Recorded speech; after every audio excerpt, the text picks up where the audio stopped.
Sir sir కేంద్రం అన్యాయం చేస్తే చీల్చి చెండా అని మునగాడు ఒక్క మాటకెళ్ళండి సార్ నోట్లకెళ్ళి ఇవాళ మేము మా ముఖ్యమంత్రి గారు మా డిప్యూటీ సీఎం గారు మంచి బడ్జెట్ ప్రవేశపెడితే ఇవాళ దాని గురించి మాట్లాడుతున్నారు సార్. నిజంగా ఇప్పటికైనా ఎమ్మెల్యే హరీష్ రావు సమాధానం చెప్పి మీ ప్రతిపక్ష నాయకులు రావాలని డిమాండ్ చేస్తున్నారు. కూర్చోండి ప్లీజ్ ప్లీజ్.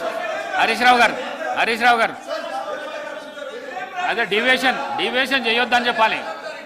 మీరు ఇడికొచ్చుడు గారు, డివియేషన్ చేయకపోతే ఇవన్నీ రావు. డివియేషన్ చేయకుండా బడ్జెట్ మీద మాట్లాడండి, బడ్జెట్ మీదే మాట్లాడండి. మీరు మాట్లాడితే వాళ్ళు మాట్లాడతారు.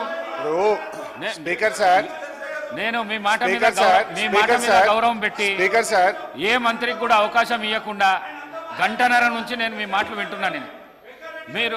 మీరు డివియేషన్ కాకండి, బడ్జెట్ పైనే మాట్లాడండి. మీరు బడ్జెట్ పైనే మాట్లాడండి ప్లీజ్. స్పీకర్ సార్ ఆగండి.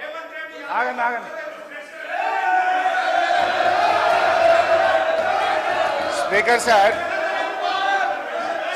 సార్ ఇప్పుడు గంటన్నర అంటున్నారు. గంటన్నరలో ముఖ్యమంత్రి గారు, ఉప ముఖ్యమంత్రి గారు, శ్రీధర్ బాబు గారు, జూపల్లి గారు, కోమటిరెడ్డి గారు, 5 మంత్రులు మనిషికి 3 సార్లు లేస్తే ఇక నేను గంటన్నరలో నేను ఏం మాట్లాడినట్టు? ఈజ్ ఇట్ నాట్ డిస్టర్బెన్స్ అధ్యక్ష? ఒకటి. రెండవది అధ్యక్ష, ఇప్పుడు నేను కోమటిరెడ్డి గారికి ఘాటుగా సమాధానం చెప్పగలుగుతా, కానీ నా బాధ ఏంటంటే ఇట్ విల్ డీవియేట్. ఆయనకేమో హాఫ్ నాలెడ్జ్. ఇప్పుడు ఆయన ఏం మాట్లాడిండు?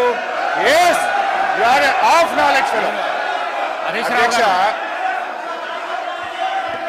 Harish Rao garu I will tell ఆ మాటను విరమించుకోండి. ఓకే, మీకు ఇబ్బంది ఉంటే తొలగించండి, నాకు అభ్యంతరం లేదు.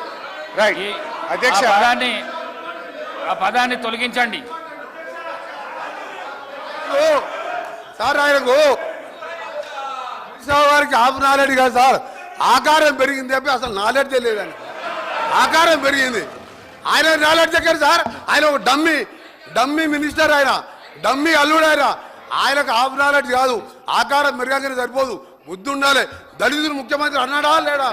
మీ మామ అన్నాడా లేడా? చెప్పు మీ మామ అన్నాడా లేడా?